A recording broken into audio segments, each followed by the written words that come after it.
Go to one on top. Thanks, do me, Jimmy, homie. That was Jimmy dope. Go back. No, I'll do that later. All right, go back. A little Chicago history. There we go. This one right here? Yeah, I want to do that. I want to talk about that. Okay. Because he don't get enough. Like people, we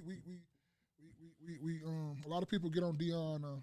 Say things about he's so cocky, he's so this, he's so that. But it's one thing that you can't deny him, that he loves his kids, that he loved like his players and all that stuff. I know he might be hard on them. He's raising young men, so you got to be hard on them. But just look at this. I'll talk about it later. Wait. Stop. Before you start, Jimmy Horn Jr. is a receiver for the Colorado Buff. He play underneath Deion Sanders. Me personally, I like Jimmy Horn. He's from Florida. I'm from Florida. I'm a Florida boy too, and I think he's one of probably, if not the best, because Travis Hunter got all the things. He's probably one of the best receivers on there. He had a injury plagued season this season. That's why you really didn't see him as much. He was a senior. His father is incarcerated or whatnot. He used to go to the University of USF.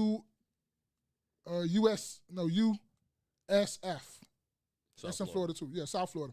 Deion got him to transfer to Colorado to come with him. He'd been with him for a long time. Jimmy Horn Jr., Jimmy Horn Sr. is in jail. I don't know what he did. I ain't go all the way through that, but this is Jimmy Horn speaking on his father's behalf in prison or whatnot. Jay Jr. Let's just say a few words.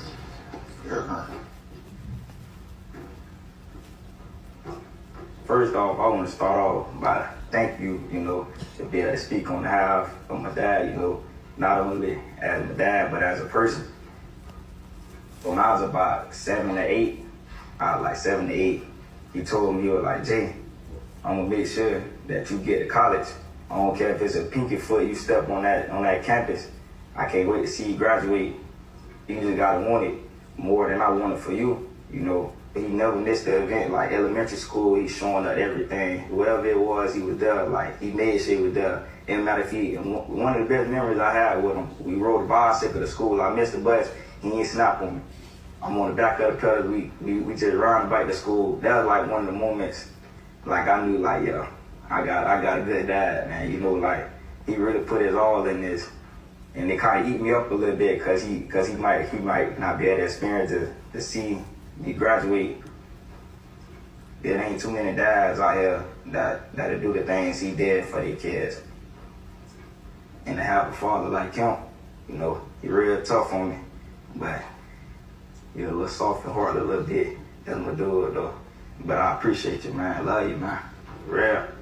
Thank you, Joe.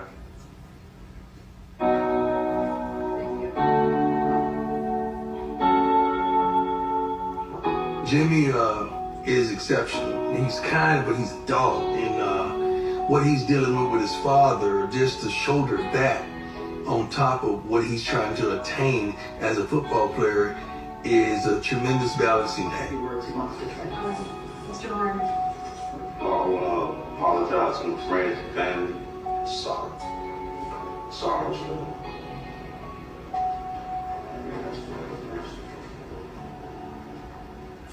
Thank you. This one is difficult because Mr. Horn has so many good qualities and such huge support from the community, from people that I personally admire. Jimmy Jr. is just such an asset. Seminole County is so proud of you. And I know that that's all attributable to Mr. Horn Sr. I do think that you have made significant impacts on the community, and you have impacted a bunch of kids in a really positive way. Having said all that, the sentence that the court will impose is the bottom number that I can use. 87.075 months. You'll have a credit for 955 days you've already served. And I wish everyone here good luck. Thank you.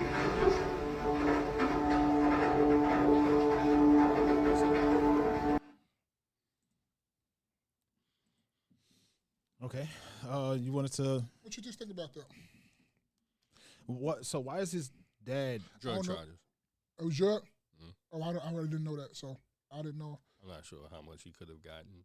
He got 7 years, 7. So that's, yeah, no, he got 7. I'm saying I'm not sure how much he could have gotten. Yeah. So 7 seems. Yeah, and he got. I think did she say he had so many days? How many days he had credit for?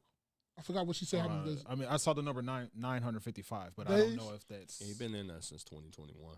So he finna be home in another year, 2 years probably. On good behavior, if he do everything right, about 2-3 years he should be home. Yeah. Mm-hmm. So just what's your thoughts on that?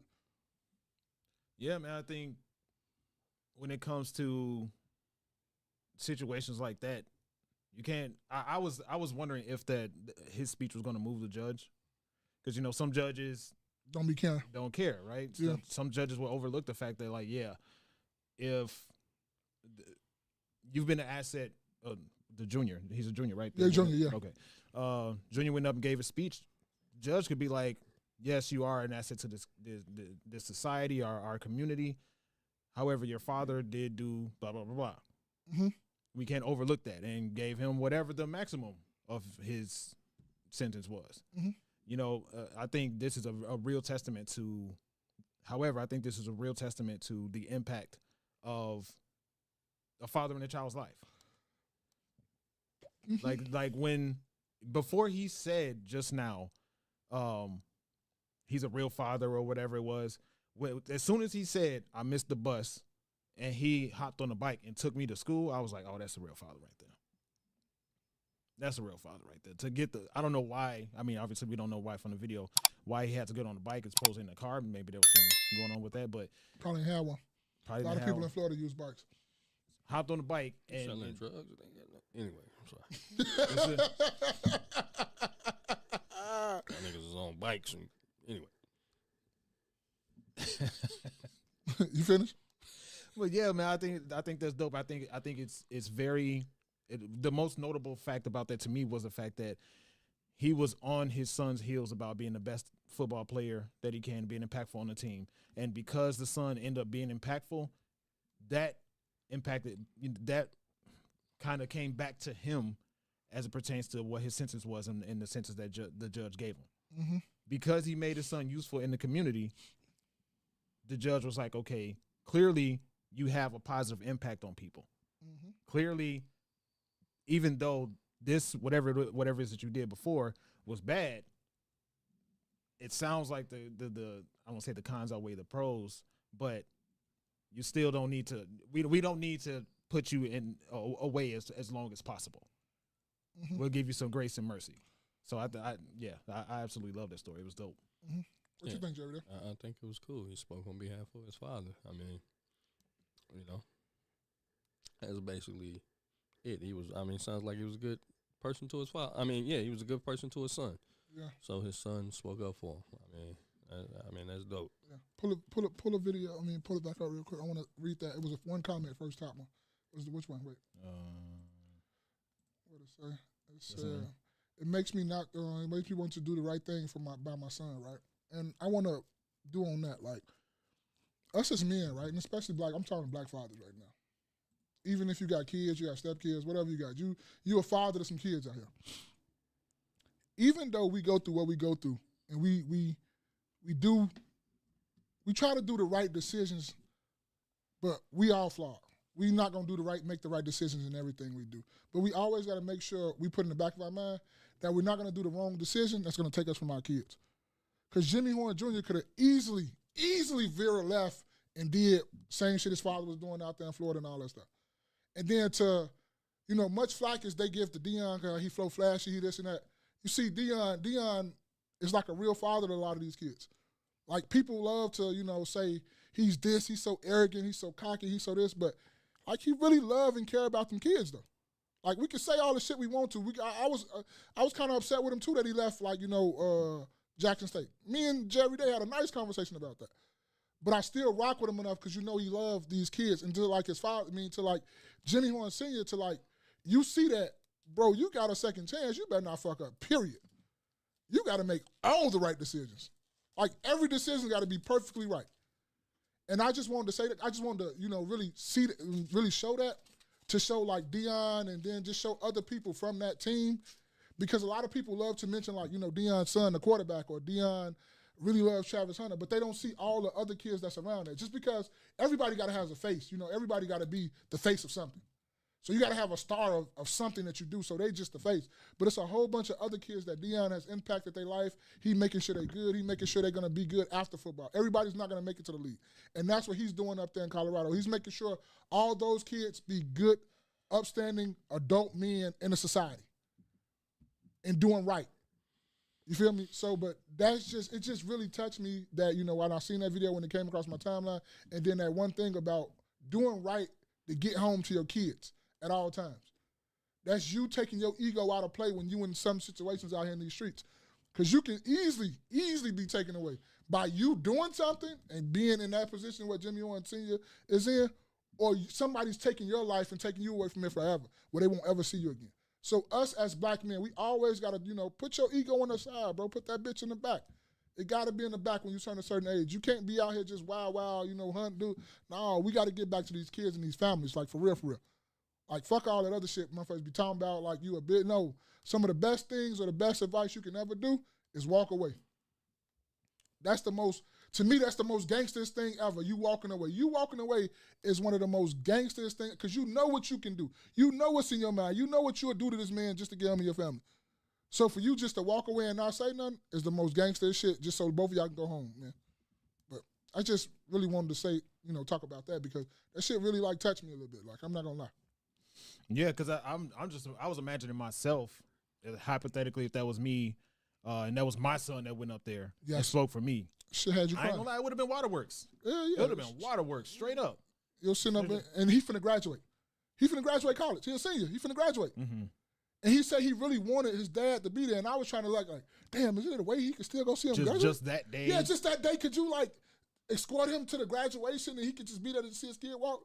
But it's like, why? I understand the sentiment and our heart go out to him, but you still have to pay your debt to society because you was out here doing wrong, though. Mm-hmm. You feel me? I'm not going to take that away from you. You still got to, it's punishment. It's consequences behind what you was doing. And people love to say, like, man, you don't got, yes, you do. You got them.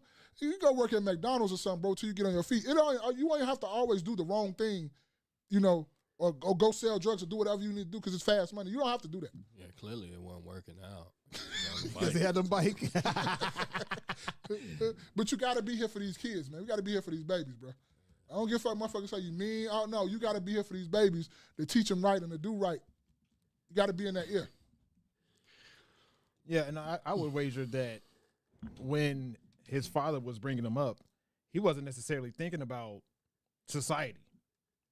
He wasn't thinking about how his son being a good person is going to affect all of the people around him. Yeah. He just wanted his son to be successful, not like him, and educated. Right. He didn't want his son to take the same path. Yeah. It's like I'm bringing you up, and bring you up in the way that I'm bringing you up because I want you to be successful. Yeah. Not necessarily be around other people and be effective to other people that are around you, but for you to be great. And because you're great, that affects the people around you. Mm-hmm. So, yeah, man, that was a great story.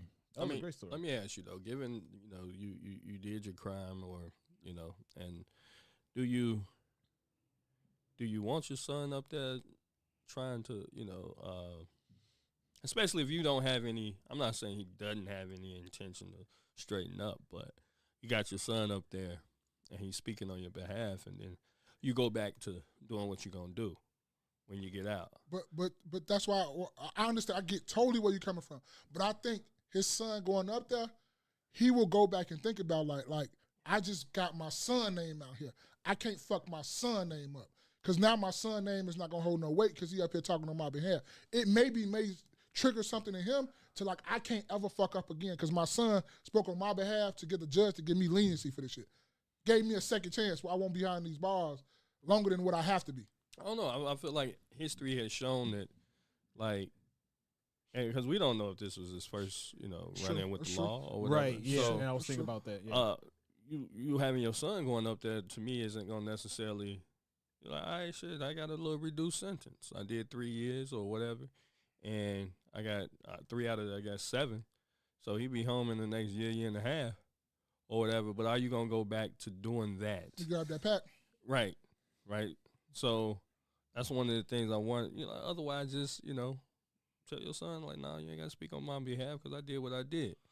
I mean that's just to me what I think. I'm just the outsider looking in, but it just seems like all right, how you gonna go back and do that? Right, like if him having a son, like it's kind of like a combination of what the both of you are saying. Like now, my son is speaking up on me. Now, his name, even though he's a junior, is attached specifically to my case and what it is that I'm doing. And Sports Center, everybody's talking about what you got going on. Yeah, so now Study what your son have accomplished. Yeah, and like when people start talking about my son, they're not going to talk about how great he did in this game. They're gonna be talking about my father locked up. Are you a liability to anybody that decides, okay, you decide you're going to put yourself in the draft? Are you a liability for your son? Yeah. Right? You get drafted. I mean, they make up reasons on why they don't want to draft you, right? We was talking about homie with the DUI situation, how he dropped down. Right? Carter, nice. That's what I'm saying. He dropped down. The Bears was supposed to be talking about getting him. He dropped down after the DUI situation. Where did he go? 10, Eagles, 12, 13, Eagles, 15? went to the Eagles. Yeah, so, I mean, yeah, you get, to me, you should have been more mindful about your son when you was out there selling them drugs, riding them bikes. And that's one of the things I think about, right? Because absolutely, you're absolutely right, J.V. Day, that you should have been thinking about your son while you were selling the drugs. How, I don't say how bad was it? How much did you need to do that? Like, was it so much money that you were making? I don't think it's you can't stop it right there. I don't think to me personally, because I've been around that. I done cousins, uncles, all that. I done told y'all this story plenty of times. My uncle and my cousin, them, one of my cousins and like 3 of my uncles that did more. He told me when he came home this time, I done did enough jail time, me and your uncles them, for y'all to ever see the fuck of a prison. So you can't. That's never an excuse. That's never nothing like that. It ain't never. I don't give a fuck how bad it get. That's like you saying a woman when it's all boiled down and your rent due. I'm selling some pussy. Why is that the first thing that come to mind? I'm not sure where you thought I was going with the whole No, but I'm saying, you said how bad it got. No, I was about to say how bad was whatever the father had going on that he had to continue selling drugs. Like, was there, okay. Okay, that's what I was going. So I'm like, wait a minute. No, that's what I was going. That's what I was talking about. I'm saying like, that's what I mean. Like, okay, it's one, I personally don't think it's acceptable ever to sell drugs. That's facts. That's me too. Some people just decide to take that route because in their mind, that quick money, right?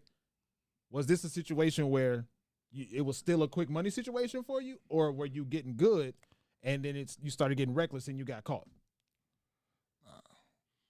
So yeah, I when it comes to selling drugs, man, it's always, you see, you know, we glorify the drugs, you know, we glorify the drug dealers and stuff like that, and everybody is trying to be some type of kingpin. Don't nobody want to be stuck as the middleman and so on. I mean, only a few people want to be the middleman. Mm-hmm. So when it comes to selling drugs, people can say, well, I started off doing it for my family. And that's... All right, but, judging by the clothes that you wearing and the pellies that you got on and the shoes that you got on and the $150 hat that you wearing, that you're not doing it for your family. And when I watch a lot of these old, things about the crack era and stuff like that, and none of you niggas, like, okay, I always like to use these guys, right? Paid in Full. Mm-hmm. You guys familiar with Paid in Full, the movie? Mm-hmm. Right? I just recently watched that. Okay. What? I just recently watched it. For the first time? No. Oh, what? Again, what? Yeah, okay. But in Paid in Full, right? So, what's my man's? Talking about your guy? Not Rico, the other guy. One who had his brother. Ace. Not Ace, the other one. Makai 5. Is it not? Anyway, Mitch, right? I was right. Yeah, Mitch. Okay. Rich Porter, right? Jump on. You're right. Jump on. Yeah. No, I deserve my. He deserved his ball. But so Rich Porter, his brother gets kidnapped. They needed $200,000, and I always was wondering, like, how y'all niggas is getting all these cars and, wearing all these shoes and got all this clothes and fucking all these hoes, and y'all ain't got $200,000 just laying around? Re-up. Motherfucker ain't thinking about long term. Because you're supposed to have way more than that put up. You're supposed to have at least a meal. So a nice M put up just in case this shit goes sour and we got to disappear. Right. So that's what I'm saying. You ain't got $200,000 just put up. You're waiting on the next re-up. You got to go flip the bird so you can go get the $200,000. Meanwhile, the new Porsche come out because that's what y'all was driving. The new Benz or whatever, BMW, Volvo. Yeah, they was driving. You niggas do that. You niggas. You know what I mean? But you ain't got $200,000 to go get your brother. Sure. So it at first it comes off as, I was doing this. You remember Biggie's song? I was doing this to feed my family. Mm-hmm. Right? Fuck all the feeding the family shit. The shit turned into greed. You know what I mean? Because you see so much money coming in, it turns into greed. And when it actually came down to and I use Rich Porter, is when it came down to get your brother, you didn't have no money to go get it. You should have hid it. Y'all niggas didn't wear the same clothes twice. So not just Rich Porter. I'm just talking about any nigga that was a drug dealer from back in the day or today and claimed that, that, I do this for, their excuses for their family. You know what I'm saying? You sitting on 36-inch rims. I do this for my family. Get the fuck out of here. Your mama's still living that same roach-infested crack spot. And guess what? You ain't even bought a building. You could have bought the building. Could have bought the building, the block, all that shit. All that. I do that. You niggas sound like rappers. You niggas sound like all these other niggas that be, I do this for the family. And No, wait. What you talking about? Like what? Like people who make a lot of money? They mask their greed. They use their children to mask their greed. Yeah. Nah, we was going back and forth with that. I don't believe that. I would say that for that, but I wouldn't say that for because I think what you're getting at is the selling of drugs and you try to get on all flashy stuff. Yes, but when people work in CEOs of companies and rich people, when they keep working, CEOs. I was just saying rappers. Oh, okay, right. Okay, that's different. Because we was talking about Stephen A. Smith, wasn't we? I don't remember specifically. It was Stephen A. Smith. I remember the conversation. I don't remember. It was Stephen A. because we had a clip about it. It was Stephen A. Yeah. So you just So Jerry Day, you just talking about. I'm talking about rappers? Anybody that exploit the fucking community. You know what I'm saying? It could be rappers. Okay. So it could be cool. It could be the CEOs. Well, if you're exploiting the community, right, and talking about you're doing this to feed your family, and then turn around and exploit the community, get all this money, and then some shit, your shit bottoms out, and you have problems. Don't turn around and accept no sympathy for me. That's your son. I mean, he's supposed to sympathize with you. I'm not. Good luck to you. And I remember us talking before as well about when we were rappers or drug dealers, whoever, when it comes to return to school and when it comes to Thanksgiving, they pass out backpacks, and then Thanksgiving they pass out turkeys. Yeah. What good does that do if for the rest of the year you're selling drugs to the community and destroying their fathers? We talked about that, yeah. What good does it do? Like, yes, it's a wonderful thing that this was a product. His son is a product of his son didn't veer left, like you said, Ma. His son didn't veer left and say try to pull a Tariq St. Patrick, try to be like his father. At the same time, it's like, yeah, you were destroying people around you by selling drugs. So I 100% agree with that. Nasty Beauty said tax write-offs. Yeah, man. So, but that particular story, yeah, it's like you want to give empathy for him, but like Jerry Day says, like, bro, come on, man. And I sympathize with a lot of people, but it's like I sympathize like we were saying the other day. What's the question I said last week about our grace? Like how people much, deserve sympathy? Yeah, no, like how, and it's a limit to it. Cause I'm on to like I got you for the first time. Second time I'm looking at you like what the fuck. Third time, like, get the fuck out of my face. Yeah. Because how many times we're going to, that's just like a woman, you have one baby. Okay, that's cool. You have two. Bitch, what the fuck you doing? 3, go ahead and get the fuck on. I ain't trying to hear that shit. Mm-hmm. You feel me? Yeah. And it's like, I got sympathy for you, but you study going to do the same fucking mistake. Like, how much sympathy or whatever we supposed to have for you? Yeah, I agree. I agree. Yeah.